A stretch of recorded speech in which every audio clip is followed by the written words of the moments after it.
आज के वीडियो का विषय है कि उपवास के समय हमें क्या खाना चाहिए और क्या नहीं खाना चाहिए, यानी इस समय पे हमारे लिए पथ्यकर कौन सी चीज़ें हैं और अपथ्य क्या है, इसमें आयुर्वेद का क्या कहना है। अब देखिए, आयुर्वेद में लंघन चिकित्सा बताई हुई है और कहा गया है लंघनम परमौषधम, यानी लंघन एक बहुत अच्छी औषधि है। इसके बारे में आचार्य चरक हमें बताते हैं, यत् किंचित लाघवकरम देहे तत् लंघनम स्मृतम, यानी जिससे शरीर में हल्कापन उत्पन्न करे तो वो लंघन है। और लंघन के जो 10 प्रकार उन्होंने बताए हैं उसमें से एक है उपवास।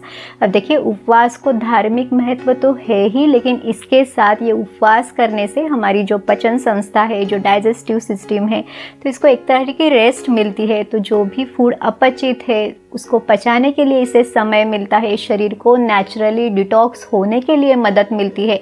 और लंघन यानी उपवास के पूरे फायदे मिलने के लिए भी इस समय पे हमने क्या खाना चाहिए और क्या नहीं खाना चाहिए ये जानना भी बहुत ज़रूरी है। तो पूरी जानकारी के लिए वीडियो आखिर तक ज़रूर देखिए। अगर आप चैनल पे नए हैं तो चैनल को सब्सक्राइब कीजिए ताकि आयुर्वेद की सही जानकारी आपको मिले।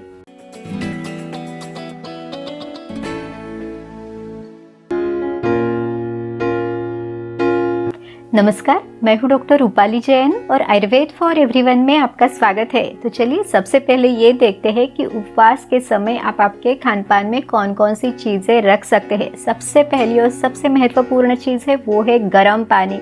गर्म पानी औषधि है, एक बहुत अच्छी औषधि है। अब देखिए, जब पानी पे हम अग्नि संस्कार करते हैं तो ये पानी पचने में हल्का होते जाता है, पानी को भी पचाना पड़ता है। और ये जो गर्म पानी है इसका बहुत ज़्यादा महत्व आयुर्वेद के ग्रंथों में हमें बताया हुआ है।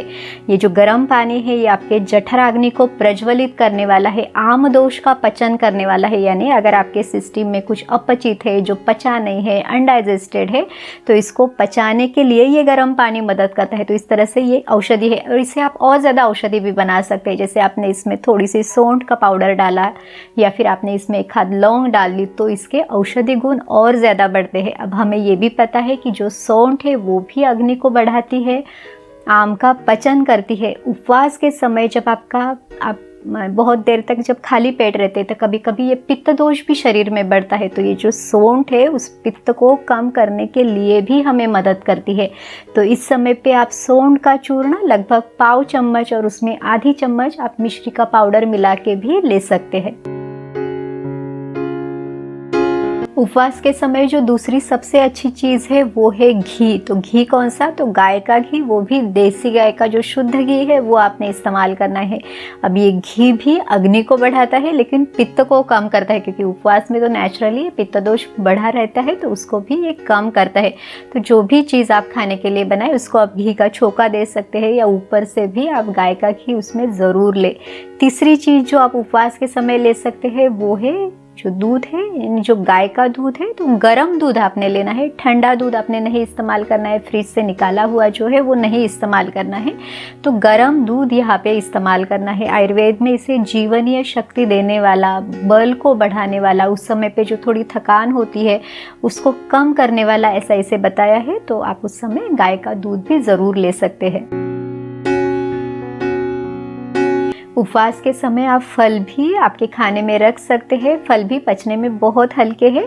सिर्फ आपने फल और दूध इनका एक साथ सेवन नहीं करना है, क्योंकि आयुर्वेद में इसे विरुद्ध आहार कहा है। तो जैसे आपने सुबह दूध लिया है, वो भी गर्म दूध आपने लिया है, और दोपहर को फिर आप फल ले सकते हैं। तो इस तरह से फलों का समावेश आप कर सकते हैं। सिर्फ आपने जूस अवॉइड करना है, क्योंकि जब भी हम जूस लेते हैं तो हमारे सिस्टम के लिए इसे पचाना हेवी है, क्योंकि ये जो जूस है तो आयुर्वेद में इसे गुरु गुणात्मक कहा गया है, यानी ये पचने में हेवी है। और जब आप फल लेते हैं तो जैसे हम फल चबा के खाते हैं, हमारा सलाइवा उसमें मिक्स होता है, तो इसको पचाना हमारे सिस्टम के लिए इजी होता है।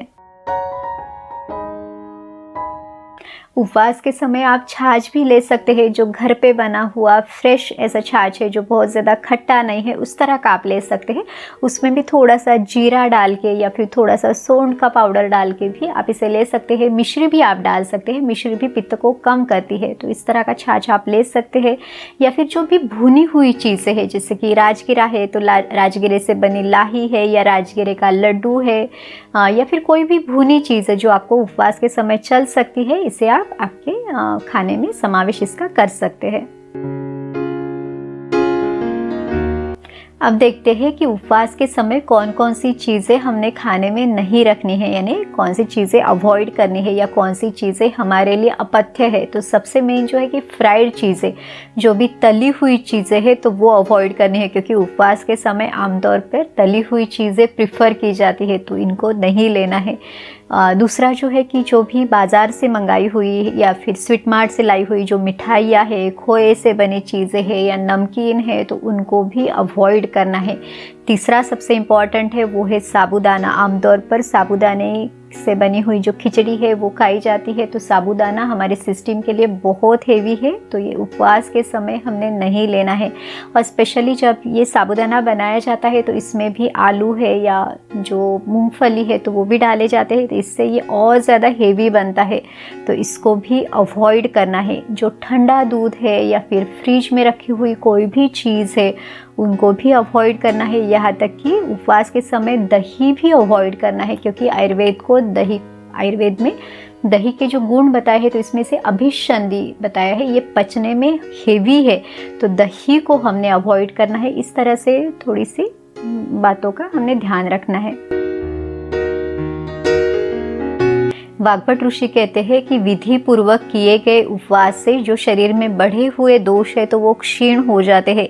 हमारा जो अग्नि है वो प्रज्वलित होता है, भूख और प्यास बहुत अच्छे से लगती है, यहाँ तक कि जो हमारी पचन क्षमता है वो बढ़ती है, शरीर का जो बल है वो बढ़ता है, ओज धातु बढ़ता है, और इस तरह से वो व्यक्ति हमेशा स्वस्थ रहता है।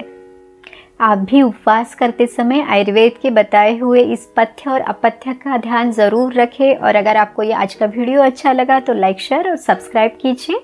फिर मिलेंगे अगले वीडियो में। आयुर्वेद को अपनाइए, स्वस्थ रहिए। नमस्कार।